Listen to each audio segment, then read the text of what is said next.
Hey guys, so I hope you're having a great holiday season so far. Wanted to sneak in a last video before the new year just to talk about a simplistic lighting technique using just one little LED light and diffusion.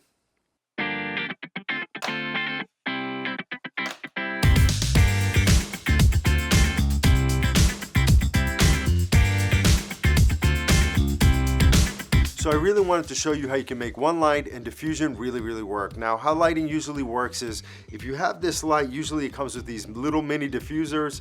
You know, they're not really doing anything for you, to be honest with you. These lights are extremely harsh. Even if you put that on, it's still a harsh light on your face. It doesn't really do it. Now if you add diffusion, if I take this off, and I'll show you is a setup. If you add some diffusion, it really changes the way the light works. So let's get to that and let me show you how that is. So as you can tell already, you can see the studio setup a little bit different. I usually use my aperture 120 D2. That one's off, completely off. I only have one light going on right now. It's just an LED light, it's an aperture light. I'll get to the description in a bit, but just wanted to talk about how I have that set up. So I only have one light with a diffusion. This comes with a 5-in-1, you know, those reflector kits. If you have a light that's semi-decent, is bright enough, having diffusion is gonna make your light basically amplified. So think about a magnifying glass. It's kind of like a magnifying glass and it softens out your light a little bit. So this is one setup. I've got the light over here with the diffusion on the left of me. I've got this bounce card here, just bouncing a little bit more light onto my face. And then I've got my 6K shooting over there and I'm shooting here on the 4K. Just to give you an idea of what that looks like, this is on a 50mm lens and this one is on a wide angle lens, 16mm lens. So basically with my camera offset, and I've spoke about this before, I'm basically using this to, you know, to pull focus, make sure that I'm in focus here. Let's just get me back in focus. There we go. It's looking good right there. Great. And that's it. So I've got the 6K, the 4K, and just this one light basically lighting me today. So most of these LED lights come with diffusion. They'll come with, you know, something like this. This goes on top of the light. This really doesn't do that much because it's right up against the light. So what it does is it just kind of like crushes the light in and you're still getting this really harsh light. I'll take this off and I'll show you what that looks like. How diffusion works, you want to have a little bit of space. That's why big soft boxes give you really big light. And this is really what we're trying to do here on the cheap. It's something that's used, you know, throughout production when you need those small lights in small situations, or you want to travel light and really feel like you have a big lighting setup. So let me show you what that looks like when I pull this off and how harsh the light is, even if I put this on. So now I have the diffusion off. As you can see, it's really harsh. So I'm gonna put this back on the light here. Let's put that on, and then I'm getting that. Now, the issue with this is it softens it just a little bit, but the problem is it's literally burning my eyes. And if you have a subject that you're interviewing or you're shooting a scene, they're really gonna get blinded by this light. It's too strong. Yes, you can dim it, but you're not gonna get the light that you need. So that kind of doesn't solve the problem. That's where diffusion comes in. I'll put it back on just to show you the difference. So the way I have this set up right now is really simple. I've got these cheap little light stands that I'm using, just clipping it on with these amazing little clips. Now, if you don't use these, you should really get some. They're really great for kind of any situation. These clips are really cheap. I bought like a dozen of these or 6 in a 2-pack, and I use them all the time, whether to clip wires, you know, just to hang reflectors, whatever the situation may be. I've used these. You should definitely invest in some of these. They're extremely cheap and they're worth it. This way you can mount these kind of anywhere. If you don't have light stands, you can find fixtures, you can find furniture, something that you can kind of mount these on, and this will save you a little bit of money as well.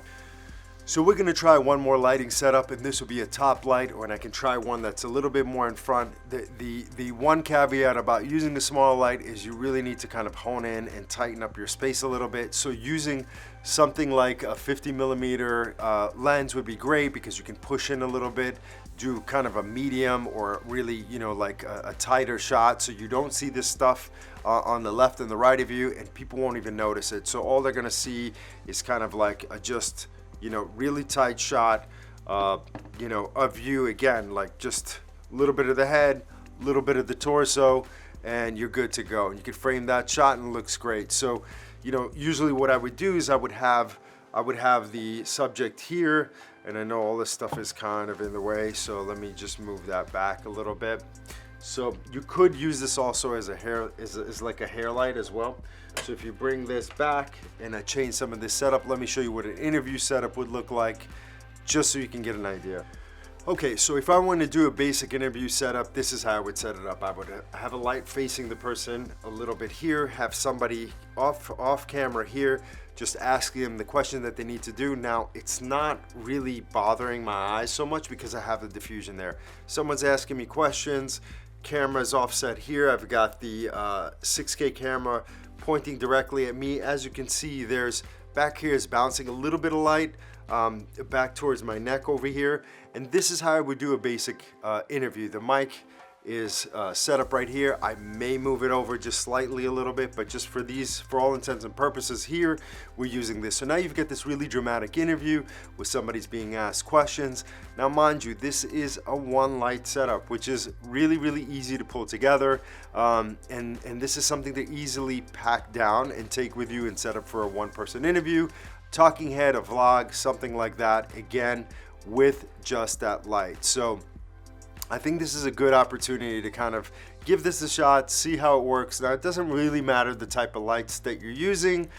You could use even a cheaper LED light if you wanted to, if you have one laying around, or you can get some of the aperture lights, which I really, really like. I just got an RGB light from a different company, and I have the one from Aperture as well. I'll do some tests on those. Those are great to have because you're having daylight balance light and tungsten light, and then you have the RGB settings as well. You can go warm, cold, and then have colors as well. So that might be a good value for the buck. But I'll talk through those in the next video. But I just wanted to talk about this really simplistic lighting setup because I think people struggle sometimes with lights. And it shouldn't be that difficult. Again, you just need a few little tools just to help you out, just to make the light soft, nice. You don't need to invest on a ton of big lights unless you really, really need to light people, especially when folks are a little bit older. You want to pump in a little bit more light. You know, makeup's not going to cut it every single time. You really need to kind of pump in that light a little bit just to help out and soften it out. So light really plays a really important part in your production, vlogging, talking heads, whatever it is. You can create drama with it, but you can also pack light, keep it cheap, and still have it look beautiful without, you know, breaking the bank. I just wanted to share this with you just to give you a little bit of an idea of like what you can do with one light. We're gonna try one last lighting setup, and this is gonna be from the top. Now this one is really, really dramatic, so let me reset everything up here and then show you what that looks like. So basically the setup I have right now is I have the light up there, one light with the diffusion, just using a reflector here to fill in a little bit of light on my face. Just to give you an idea, I'm shooting still with the 6K there and the 4K here, using diffusion, the one light, a little bit of reflector. So if you don't have a reflector and you just want to reflect some more light against your face, you can use something like this. This is basically a whiteboard that I created just as a bounce card. And you can use that to bounce light back into your face or into your subject face, just to fill in a little bit of the light. You can do that by either mounting it a little bit in front of them just to angle the light more in their face so it's not so harsh and they get a little bit more light in their eyes. And that's, you know, that about covers pretty much what this is about. So again, diffusion up there, a little bit of a white card, bounce card here that's bouncing a little bit of light in my face, and that's pretty much it. If you need to power this light for an extended amount of time, you can either get a USB-C and get an adapter, a wall adapter, and do something like that, or you can use a basic battery charger, USB-C battery charger connected to this. It's going to give you at least 4 hours of runtime, which should be enough for an interview setting. And again, it's a one light setup and that's it. So it should be fairly simple. Guys, I hope you enjoyed this video. If you have any questions or comments, please leave them below, and please follow, like, and subscribe. Thank you so much for watching. I hope you guys are having a really great time and hopefully getting some time off. I will see you in the next year. Again, thank you so much for watching. We'll see you soon.